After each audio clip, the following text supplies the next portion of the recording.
Today's video is a bit different. I'm trying out something new, something we all should do every now and then. Let me know in the comments if you appreciate this type of content, and pretty please leave a like and subscription while you're down there typing. It helps the channel out a lot. Watch spotting. What are certain people, in this case controversial celebrities, wearing on their wrists?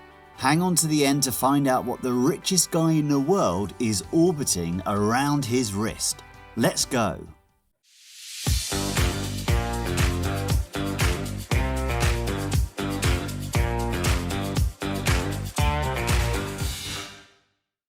Alright, I'm Cohan, and in today's video we'll have a look at watches worn by Max Verstappen, Joe Rogan and Elon Musk. Let me know if you have suggestions for people you'd like me to dive into in the future. First off, the number one, Max Verstappen. The Formula One world champion is a driver for the Austrian team, Oracle Red Bull Racing. Unlike most teams in Formula One, which normally-ish are pure car brands, Red Bull has utilised engines from both Renault and Honda in the past. They even branded one Renault engine for Tag Heuer. This might not come as a big surprise. Max Verstappen has a sponsorship deal with Tag Heuer.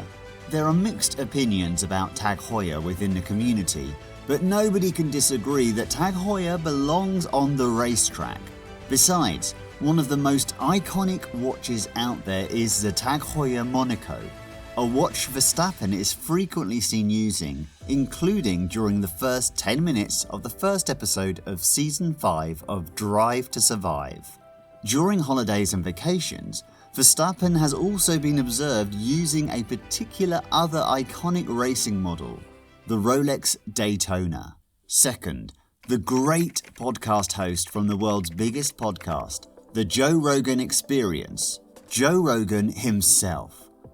Well, it was a pure pleasure scanning pictures, articles and videos only to glance at Joe Rogan's wrists. His watch taste is spectacular, to say the least.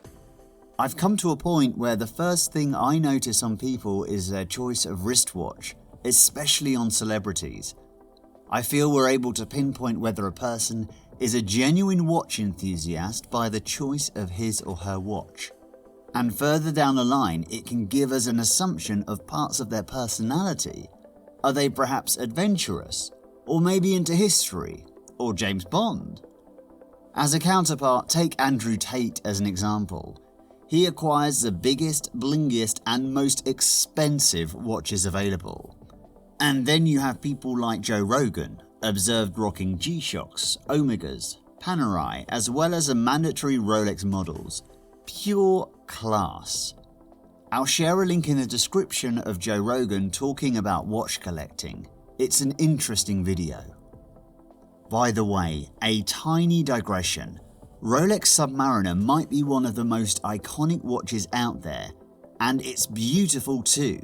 But has it at the same time evolved to be one of the most impersonal watches there is?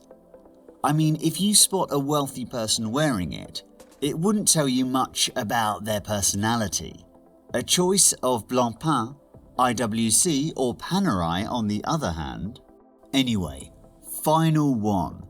The king of Twitter, space and Tesla, Elon Musk.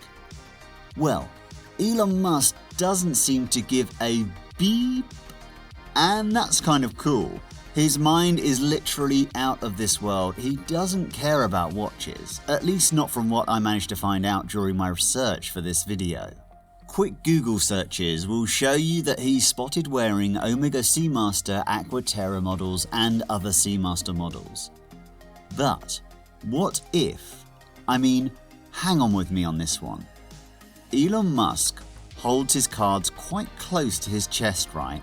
The choice of Omega over Rolex, AP or Patek for a man of his standing is fairly astounding. Agree? He obviously doesn't care about what others think and do, so I can't imagine him being influenced in any way to wear something he didn't want to himself. Let's create the hypothesis that Elon Musk is a die-hard Seamaster coaxial and George Daniels fan, and in extension of that, salute him for having a stunning taste in watches. That's it for today. Thanks, Watch Fam. Catch you in the next one.